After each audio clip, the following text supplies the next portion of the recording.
Hello, আসসালামু আলাইকুম। কেমন আছেন সবাই? একটা ফেস্টিভ লুক নিয়ে হাজির হয়েছি আপনাদের মাঝে। একদম সিম্পল একটা লুক। লুকটা ক্রিয়েট করতে প্রথমেই আমার স্কিনটাকে প্রেপ করে নিচ্ছি।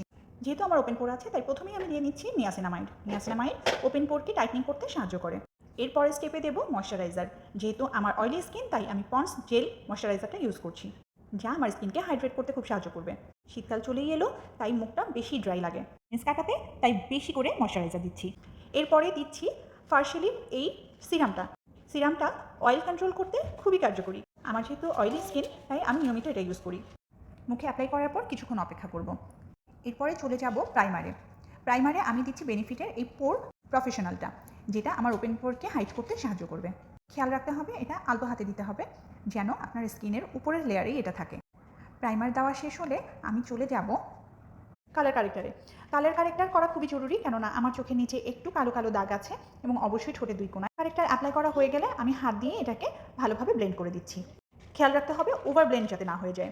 আমি একটা গ্লোয়ি মেকআপ চাচ্ছি। ম্যাকের এই স্ট্রোব ক্রিমটা আমি তখনই ইউজ করি যখন আমি গ্লোয়ি একটা ইফেক্ট চাই। দুটো ফাউন্ডেশনের সাথে একসাথে মিক্সড করে নিচ্ছি।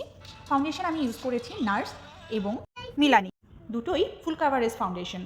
অল্প কোয়ান্টিটি ইউজ করলেও ফুল কাভারেজ দেয়, আমার স্কিনের যত প্রবলেম আছে সব হাইড করে ফেলে। আমি অল্প অল্প করে ইউজ করছি এবং অল্প অল্প করেই ব্লেন্ড করছি, যাতে খুব বেশি কেকি না লাগে। একবারে পুরো মুখে ফাউন্ডেশন দিয়ে দিলে সেটা ড্রাই হয়ে যায় এবং ব্লেন্ড করতে খুবই কষ্ট হয়, তাই আমি অল্প অল্প জায়গায় ফাউন্ডেশন অ্যাপ্লাই করছি আর ব্লেন্ড করছি। রেগুলার বেস ইউজ করার জন্য ম্যাকের এই প্যালেটটা আমি খুবই ইউজ করি। কন্টুরিংয়ের জন্য জার্নিতে নর্মালি আমি এটা ইউজ করি, কারণ কন্টুরিং আমার সবসময় প্রয়োজন হয়। আমার এই ভোঁতা নাকটাকে সুন্দর করে শার্প করতে হয়, এবং যেহেতু ইদানিং আমার ওজন একটু বেড়ে গেছে তাই আমার মুখটাকেও খুব শার্প করার প্রয়োজন পড়ে। সুতরাং একটা প্যালেট যদি আমি ক্যারি করি তাহলে সব ধরনের প্রবলেম আমি সলভ করতে পারি। এই প্যালেটটা ইউজ করে মাঝে মধ্যে আমি আই মেকআপও করে থাকি। যেহেতু আমি কোনো ভারী মেকআপ করছি না এবং যাবো হচ্ছে একদম ঘরোয়া একটা পার্টিতে, সুতরাং আমি খুব হালকা করে একটা কন্ট্রোল করছি, যাতে করে আমার মুখটাকে বেশি চাপ না লাগে এবং আমাকে ওভার না লাগে।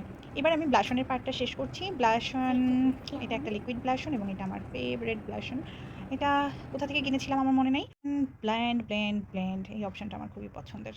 এরপরে যে একটা গ্লো দেয় এটা আমার কাছে খুব বেশি ভালো লাগে।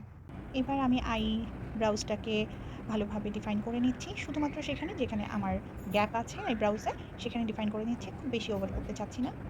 শ্যানেলের এই পাউডারটা আমাকে খুব ভালো সার্ভিস দেয়। আমি ড্যাব ড্যাব করে চোখের নিচে লাগিয়ে নিচ্ছি। পরে আমি চলে যাব আমার আই মেকআপে। আইলিডে নর্মালি আমি সবসময় আই প্রাইমার ইউজ করি, কিন্তু আজকে আমি একটু শর্টকাট ইউজ করছি যেহেতু হাতে আমার সময় খুবই কম। Blend blend blend blend and blend. Eye মেকআপের জন্য আমি টেকনিকের এই আই শ্যাডো প্যালেটটা ইউজ করছি। আমি প্রথমে একটা নিউট্রাল কালার নিচ্ছি এবং সেই নিউট্রাল কালারটা দিয়ে পুরো আইলিডে আমি অ্যাপ্লাই করে নিচ্ছি ড্যাবিং মোশনে, ব্লেন্ড করে নিচ্ছি। এরপর আমি চলে যাব একটা পার্পল কালার ইউজ করছি আমার আই কর্নারে, এটা দিয়ে আমি একটু ড্যাবিং মোশনে করব, তারপরে ডিফাইন করে নেব এবং গোল্ডেন এই কালারটা আমি ইউজ করছি। ওয়াও, আমার এত পছন্দ এই কালারটা। আমার কাজিনরাও আমার এই আই লুকটা খুব পছন্দ করে। যখনই আমি ওদেরকে সাজাতে চাই তখনই বলে যে এই আই লুকটা করে দাও। ন্যাচারাল একটা সফট লুক আসে এবং আমার নিজেরও এটা খুব পছন্দের। আমার আরেকটা পছন্দের কাজ হচ্ছে হাইলাইটিং। আমি এই প্যালেটটা সবসময় ইউজ করি রেগুলার ইউজ করার জন্য। আমার এটা খুব পছন্দের একটা প্যালেট।